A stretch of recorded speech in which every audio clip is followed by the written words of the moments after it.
Muhammad Yusuf. O'zbek adabiyoti shunday chamanzorki, uning bo'stonida gul ko'p, chechak ko'p.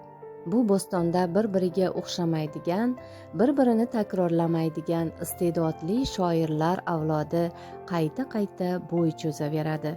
Ana shunday betakror shoirlarimizdan biri o'zbek xalqining sevimli shoiri Muhammad Yusufdir.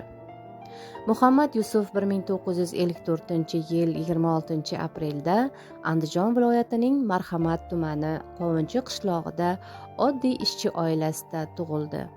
Mana shu qishloqda uning beg'ubor bolaligi-yu sho'x-shodon o'smirligi o'tdi. Nechun qulluq qilmay Andijonga men, shu yurtda tug'ildim, shu yurtda o'sdim. Agar do'stim bo'lsa, bitta u do'stim.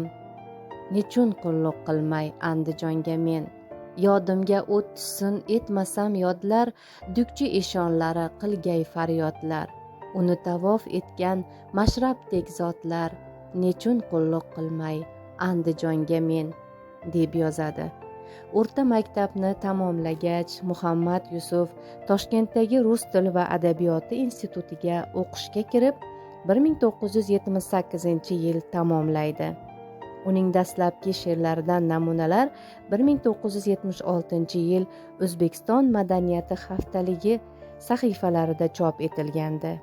O'sha vaqtlarda o'zbek she'riyatida o'zining yangi yuksalish pog'onalariga ko'tarilgan Shavkat Rahmon, Xurshid Davron, Usmon Azim singari ko'plab yosh iste'dodli shoirlar o'rtasida musobaqalar avjiga chiqqan edi. Bu ijod davrasiga dadil kirib borish, o'ziga xos o'rinni egallash oson ish emas edi.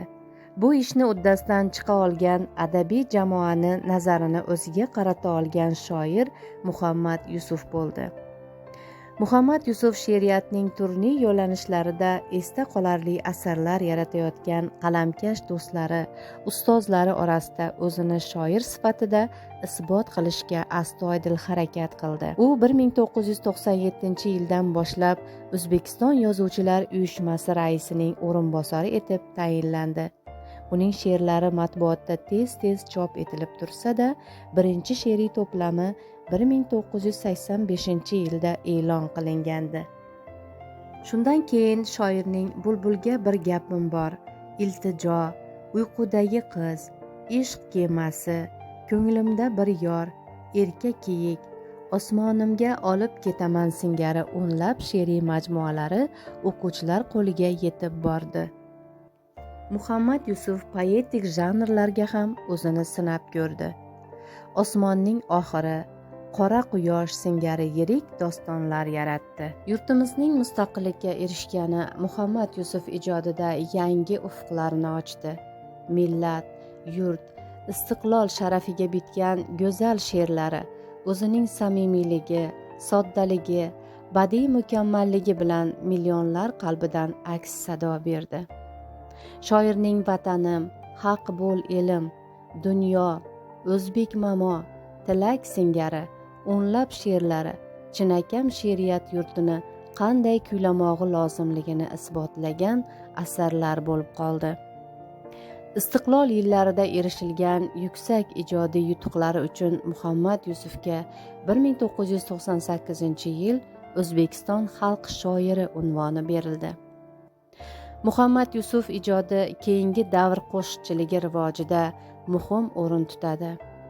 Milliy san'atimizning eng yirik va iste'dodli vakillaridan tortib havaskor qo'shiqchilarigacha shoir she'rlarini kuyga soldi. Afsuski, Muhammad Yusufning umri qisqa bo'ldi.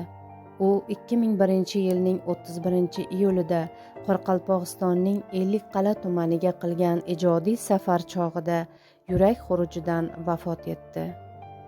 Biroq bu umr bir dilbar shoirning tug'ilishi, kamol topishi, o'zini voyaga yetkazgan yurti va millatiga samimiy mehri ila xizmat qilib, ortidan yaxshi nom qoldirish uchun kifoya bo'ldi.